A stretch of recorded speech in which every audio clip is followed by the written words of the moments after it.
आणि मी पण खूप गाणी त्यांची ऐकलेली आहेत, गाणी त्यांची गायलेली आहेत कार्यक्रमांमध्ये. असं बरंच केलेलं आहे. त्यामुळे आणि कसं आहे की आपल्याला गायक सुधीर फडके माहिती आहेत. त्यांच्या चळवळींविषयी आणखीन त्यांच्या कार्याविषयी बोलणारे सुधीर फडके आपल्याला माहिती आहेत. पण त्याच्या व्यतिरिक्त त्यांचं काय आयुष्य होतं ते अनेकांना माहीत नाही आहे. एखादं कधी-कधी ग्रे कॅरेक्टर असतं, त्याला तुम्ही सिनेमामध्ये चित्रित करताना ते तो तोल सांभाळायला लागतो. ही माणसं दोन्ही म्हणजे ह्या सिनेमामध्ये जी सगळी माणसं आहेत ती इतकी खरोखरच चांगली, सभ्य, उत्तम काम केलेली, आयुष्याची आणि माणसांची आणि नात्यांची उत्तम जाण असलेली, खूप भोगलेली, सोसलेली अशी माणसं आहेत. तर तो सच्चेपणा फक्त कामामध्ये आणायचा होता. मला असं वाटतं की मी काल परवा पण ऑब्झर्व केलं की दादा बसल्यानंतर ना तो आता अशी हाताची घडी घालायला लागलाय. हे मी काल ऑब्झर्व करत होते की तो असा असा असा असा बोलत होता. एप्रिल महिन्याची सुरुवात झाली आहे. मी तर बोलेन की एप्रिल महिना संपायलाच येतो आणि त्यानंतर मे महिना आपल्या भेटीला येणार आहे. मे महिना भेटीला येण्याचं सगळ्यात महत्त्वाचं कारण म्हणजे 1 मे महाराष्ट्र दिन आणि कामगार दिन. याच दिवशी एक महाराष्ट्राचा बायोपिक असं आपण बोलायला काहीच हरकत नाही. महाराष्ट्राचं बोलण्यापेक्षा एक जगप्रसिद्ध असा बायोपिक आपल्या भेटीला येणार आहे. तो म्हणजे सुवर गंधर्व सुधीर फडके आणि याच चित्रपटामध्ये बापूजींची आणि त्यांच्या पत्नीची भूमिका निभावणारे 2 गोड कलाकार माझ्यासोबत आहे. सुनील दादा आणि मृण्मय माझ्यासोबत आहे. सगळ्यात आधी खरंच खूप धन्यवाद आमच्यासाठी हा चित्रपट घेऊन आलात, कारण का ह्या चित्रपटातील गाणी आम्ही लहान असताना ऐकली आहेत. आमच्या आजी आजोबांनी आईबाबांनी ती गाणी आम्हाला ऐकवली आहेत आणि आत्ताची पुढची पिढीसुद्धा रीलच्या माध्यमातून का होईना ती गाणी ऐकत आहेत. काय सांगाल जेव्हा अशा चित्रपटासाठी आपलं कास्टिंग होतं किंवा अशा व्यक्तीच्या जीवनपटासाठी आपलं कास्टिंग होतं ज्याला संपूर्ण जग ओळखतं आहे, ज्याला आपण आज देखत ऐकत आलो आहोत, किंबहुना पुढेसुद्धा आपली पिढी ऐकणारच आहे. किती दडपण, किती भीती आणि किती भारी वाटते की चला सार्थकी लागला ह्या क्षेत्रामध्ये येऊन ही भूमिका मला करायला मिळते. सुनील तू म्हणालास ते सगळंच वाटतंय, भारी वाटतंय, भाग्यवान वाटतंय आणि तितकंच दडपणही येतंय. कारण एका खूप इतक्या मोठ्या व्यक्तीचं ज्याचं संगीत क्षेत्रात इतकं मोठं कार्य आहे, त्याच्याबरोबरीने सामाजिक क्षेत्रातही त्यांचं इतकं मोठं काम आहे. चित्रपट ध्येयासक्त माणूस असतो तसे ते होते आणि अशा इतक्या मोठ्या व्यक्तीची भूमिका मला करायला मिळणं हे खरंच मी भाग्यवान आहे असंच मी स्वतःला समजतो. आणि बाकी काय आनंद होतो आहे की जे आम्ही तू म्हणालास की तुझे मम्मी पप्पा आजी आजोबा हे सगळे जसे त्यांच्या गाण्यांवरती वाढलेत, मोठे झालेत लहानाचे, तसेच आम्हीसुद्धा झालो आहे. आणि मी पण खूप गाणी त्यांची ऐकलेली आहेत, गाणी त्यांची गायलेली आहेत कार्यक्रमांमध्ये. असं बरंच केलेलं आहे. त्यामुळे आणि कसं आहे की आपल्याला गायक सुधीर फडके माहिती आहेत. त्यांच्या चळवळींविषयी आणखीन त्यांच्या कार्याविषयी बोलणारे सुधीर फडके आपल्याला माहिती आहेत. पण त्याच्या व्यतिरिक्त त्यांचं काय आयुष्य होतं ते अनेकांना माहीत नाही आहे. ते दाखवण्यासाठी हा अख्खा घाट घातला योगेश देशपांडे यांनी. आणि आपण सगळ्यांनी खरं तर त्याचे आभार मानायला हवेत, कारण त्यांनी हा चित्रपट करायचं धाडस दाखवलं आणि त्यांनी हे चित्रपट आणलाय. आता 1 मेला तो रिलीजही होणार आहे. मृण्मय काय सांगशील की असं म्हणतात ना की प्रत्येक यशस्वी पुरुषाच्या मागे एक स्त्री असते. बापूजींच्या मागेसुद्धा त्यांची आई होतीच, त्यांच्या इतर स्त्रियासुद्धा होत्याच त्यांच्या ज्या जीवनक्रमामध्ये. त्यातल्या त्यांची बायकोसुद्धा, त्यांची पत्नीसुद्धा तेवढ्याच खमक्या पद्धतीने उभी होती. एक मनामध्ये भीती असते का की जर ही भूमिका माझ्या नशिबी आलीच आहे पण ती मी साकारली नाही, किंबहुना जी जर साकारताना त्याच्यामध्ये थोडंफार 19-20 झालं तर प्रेक्षक त्या चांगल्या पद्धतीने मला ॲक्सेप्ट करतील की नाही करतील? ऑनेस्टली मला अजिबात अशी भीती नव्हती.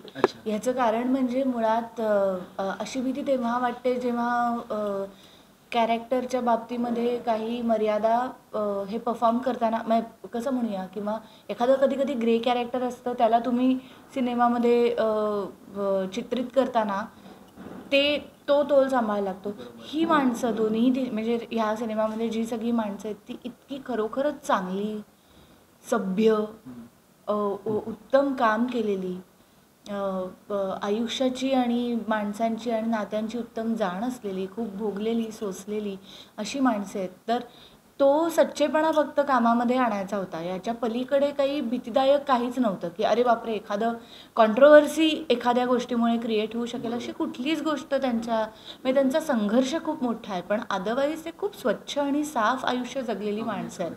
त्यामुळे ती भीती अजिबात नव्हती. आपण शोभू का म्हणजे त्यांच्या कितपत जवळ दिसू आणि पोचू एवढाच आमचा प्रयत्न होता. पण ते काम आमची मेकअपची जी टीम होती किंवा कॉस्ट्युम्स त्यांनी लीलया पार पाडलं.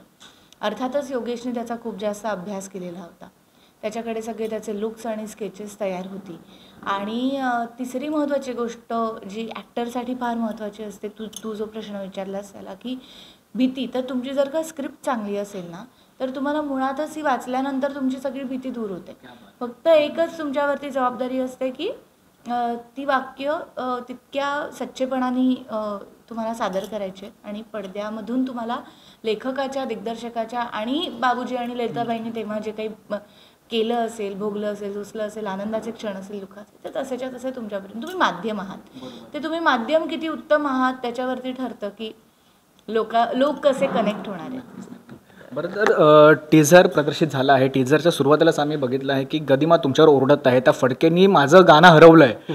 कशी होती ती नोकझोक खरी? म्हणजे कारण का आम्ही जेवढं वाचलं त्या वाचण्यामध्ये आम्हाला हेच आलं आहे की जास्ती म्हणजे सुधीर फडकेंनी जास्त गाणी हे गदिमासोबतच केले. त्या दोघांचा खरंच मैत्रीसारखा रेपो होता. पण टीझरमध्ये असं का आहे, का ओरडत आहे तुमच्यावर, आणि काय सांगाल त्या मैत्रीबद्दल त्यांच्या? तो मला वाटतं प्रसंग आहे ना, तो बघण्यासारखाच आहे. ते गीत रामायणाचा पहिला दिवस आहे आणि जे गाणं गदिमांनी लिहिलं होतं ते गाणं सापडत नव्हतं आणि म्हणून त्याच्यात ती नोकझोक चालू होती की ते गाणं मी त्यांना दिलं होतं आणि ते म्हणाले की मी काही गाणं हरवणाऱ्यातलं नाही, मी ते परत तुम्हाला दिलं होतं. आणि याच्यामध्ये जे काही नोकझोक होती आणि नंतर इव्हेंच्युअली काय झालं, त्यावेळेला परिस्थिती काय होती, बाबूजींच्या आयुष्यात त्यावेळेला काय घडत होतं,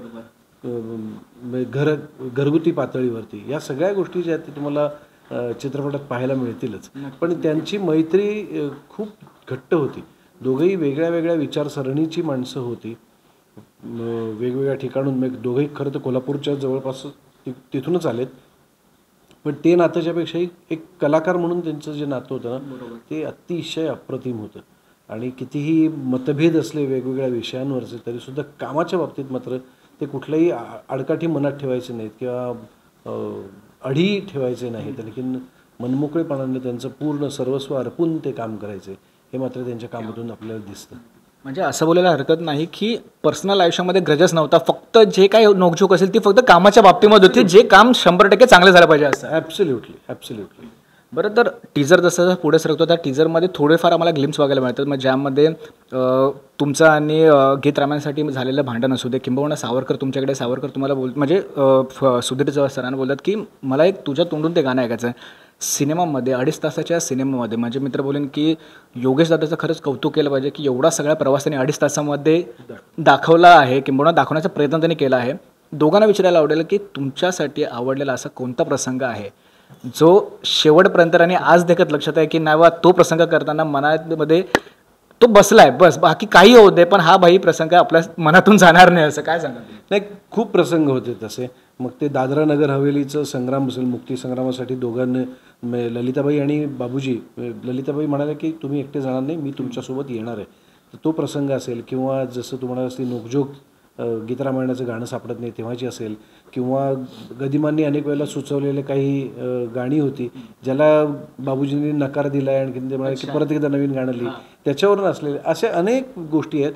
पण कायम लक्षात राहील ते म्हणजे एक योगेशनी फार अप्रतिम सीन लिहिला आहे बाबूजी आणि गदिमांमधला. तो सीन आमच्या कायम लक्षात राहील, ज्याच्यामध्ये तो सुद्धा तुम्ही पाहिला असेल टीझरमध्ये शेवटी आहे. करेक्ट, ज्याच्यात ते म्हणतात की वर ते पुढे पहिले कोण जाणार हे तो प्रभू रामच ठरवेल. तर तो प्रसंग इतका मन हिलावून टाकणारा आहे आणि इतका सुंदर पद्धतीने योगेशने लिहिला आहे की तो प्रसंग आमच्या कायम मनात राहील. आणि मी त्याच्याविषयी सांगणार नाही आहे, मला असं वाटतं की तुम्ही तो चित्रपटातच पाहावा. बरोबर, तू काय सांगशील कोणता असा प्रसंग जो आज देखत शूट करत असताना सुद्धा आणि शूट संपल्यानंतर, किंबहुना पुढचे जेव्हा चित्रपटाचे चित्रीकरण तुझं सुरू होईल त्यानंतर सुद्धा हा एक या सिनेमातला एखादा सीन किंबहुना त्यांच्या प्रवासामधला हा एक क्षण जो शेवटपर्यंत मृण्मयीच्या मनात राहणार? मला एक अगदी ती आठवण माझ्याबरोबर कायम राहील, ती म्हणजे जेव्हा पहिल्यांदा गीतरामायणाचं पहिलं गाणं ते रेकॉर्ड करत होते. मी आता त्या प्रसंगाबद्दल फार सांगणार नाही कारण तो लोकांनी बघितला पाहिजे आणि आम्ही सांगितलं तर ते इथूनच म्हणजे त्यांच्या डोळ्यांसमोर उभंच राहील आणि मग सिनेमात काय बघतील. पण जेव्हा तो अगदी सुरुवातीचं जे पहिलं टीझर आलं होतं जेव्हा ललिताबाईंची ओळख म्हणजे, तर तेव्हा ते दार उघडून आतमध्ये येतात ना, तो वाला शॉट आमचा त्या सीनमधला आहे. तर जेव्हा पहिल्यांदा ते श्रीराम श्रीराम सुरू होतं आणि गीतरामायणाच्या रेकॉर्डिंगला सुरुवात होते, तो प्रसंग माझ्या फार मनामध्ये राहिला. याचं कारण एक सांगते फक्त. जो माहोल पूर्ण किंवा जो सेट तयार केला होता, आकाशवाणी, पुणे आकाशवाणीचं स्टुडिओ त्यांनी बांधला होता पूर्ण. आणि मला त्या सेटवरती पाऊल टाकल्यानंतर मी खरोखरच त्या 69 वर्ष मागे गेले आणि मी पूर्णपणे आम्ही त्या रंगात रंगलो होतो. मी गीतरामायणाच्या प्रवासाला सुरुवात केली होती आमच्याकडून. तो एक प्रसंग आहे. बरं, तर मला सुनील तुला विचारायला आवडेल की प्रत्येक कलाकार हा एखादी जेव्हा भूमिका निभवत असतो, एखादी भूमिका साकारत असतो, तेव्हा त्या भूमिकेतले थोडेफार गुण किंबहुना त्या भूमिकेतली बॉडी लँग्वेज त्या नटामध्ये येते. सुधीर फडकेंची जेव्हा भूमिका साकारत होतास किंबहुना सेटवर जेव्हा त्या पद्धतीने वावरत होतास, आज देखत सुद्धा अशी कोणती एखादा गुण किंबहुना ती चालण्याची पद्धत, ती बोलण्याची पद्धत आज देखत सुद्धा सुनील कोणती आहे की जी सोबतपर्यंत आहे? नाही तशी उत्तर तू नको देऊस. मला असं वाटतं की मी काल परवा पण ऑब्झर्व केलं की दादा बसल्यानंतर ना तो आता अशी हाताची घडी घालायला लागलाय. मी काल ऑब्झर्व करत होते की तो असा बोलत होता आणि आय थिंक ती एक लकब तुझ्या लक्षात. मी म्हणून म्हटलं की या प्रश्नाचं उत्तर मी देते, तू नको देऊ. तू का सांगशील कोणती अशी एखादा गुण की मृण्मयींनी सांगितलंच आहे की हाताची घडी मारून बसायचं? काय सांगशील तुझ्यामध्ये असा कोणता? कदाचित असू शकतं, कारण खरंच तो ते जे 2-3 महिने होते आम्ही काम करत होतो तेव्हाच असेल किंवा बाबूजींचं इतकं काम आम्ही सारखं बघत होतो की त्याच्यामुळे ज्या स्वाभाविकपणे ज्या गोष्टी येतील ना त्या आम्ही ठेवायचं ठरवलं होतं. असं मुद्दामून काही ठरवलं नव्हतं, कारण मी आणि योगेशनी आणि सगळ्याच कलाकारांनी असं ठरवलं होतं की कुठल्याही, कारण ती इतकी मोठी मंडळी आहेत की आपल्या हातून त्यांची नक्कल केली असं कोणी आपल्याला म्हणायला नव्हतं. म्हणून आम्हाला नक्कल करायची नव्हती. स्वाभाविकपणे ज्या गोष्टी येतील, आता गातानाचं सुधीर फडके यांचं जे काही डोकं हलवण्याची पद्धत असेल, मान हलवण्याची पद्धत असेल, ती त्या सुराला तो तसा हेलकावा देण्यासाठी असते.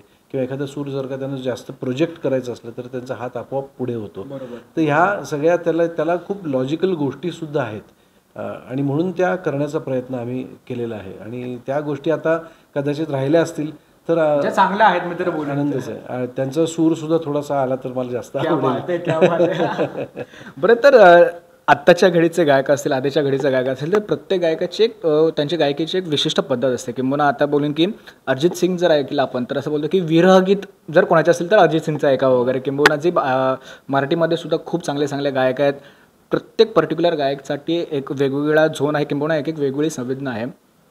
तुम्हाला दोघांना विचारायला आवडेल, एक प्रेक्षक म्हणून सुद्धा आणि एक सामान्य व्यक्ती म्हणून सुद्धा, सुधीर फडकेंच्या गायकीमधला असा कोणता तुम्हाला स्टांज आवडतो की बाबा जर डाऊनफॉल सुरू असेल किंबहुना खूप आनंदी असेल तर हे गाणं ऐकलं की आपलं मन भरून येणार करून? मृण्मयी तुझ्यापासून सुरुवात करेन.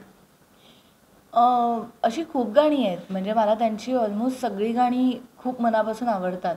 माझं रादर ह्या सिनेमातलं कास्टिंग हे एका रीलमुळे आणि त्या रीलवरती त्यांचं गाणं असल्या रूपाचं भाळलो मी लहानपणापासून. ही गाणी माझ्या कॉलेजच्या नाटकांमध्ये सुद्धा बॅकग्राऊंडला ही गाणी आम्ही वापरलेली आहेत. त्यामुळे त्यांची सगळीच गाणी वेगवेगळ्या टप्प्यावरती वयाच्या आम्हाला साथ देत आली आहेत. मला तशी काय, माझे वडील मला असं आम्ही कधी म्हटलं की माझं मूड नाही आहे की माझे वडील खूप चिडायचे, असं मूड बिड सगळं थोतांड आहे असं काही नसतं. असं त्यांचं म्हणणं असतं, कामाच्या वेळेला काम करायचं असतं आणि जेव्हा घरातलं काम करायचं असतं घरातलं काम करायचं असतं.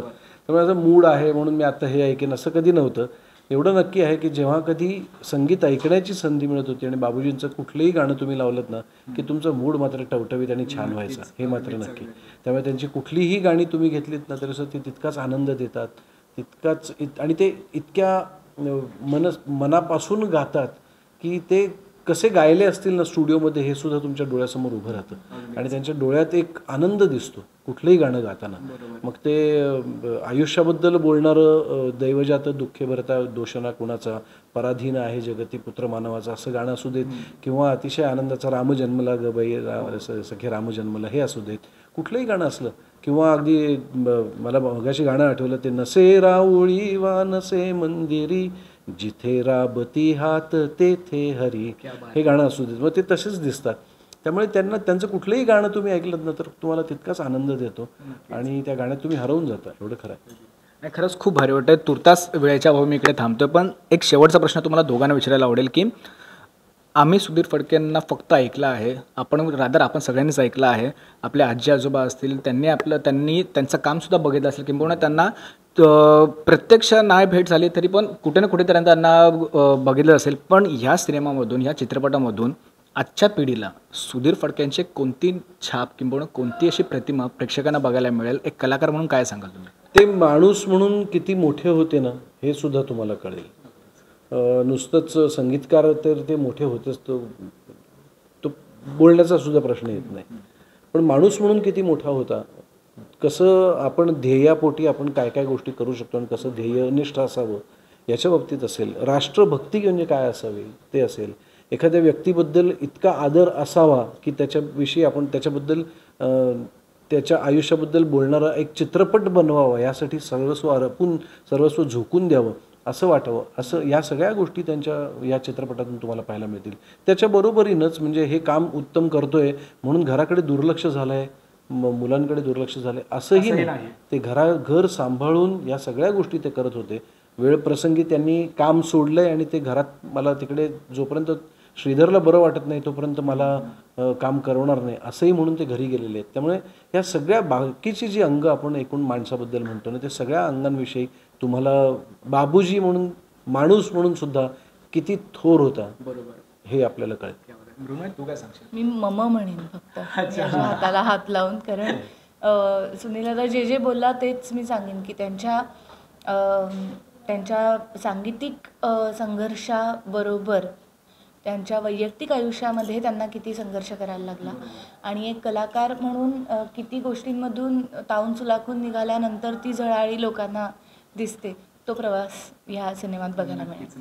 नाही, खरंच खूप भारी वाटतंय. तुर्तास इकडे थांबतोय, पण जाता धन्यवाद लेट्स मराठीसोबत गप्पा मारल्याबद्दल आणि तुमच्यासोबत तुमच्या संपूर्ण टीमला all the very best. Thank you very much. 1 मेला बघायला विसरू नका चित्रपटगृहांमध्ये जाऊन स्वरगंधर्व सुधीर फडके.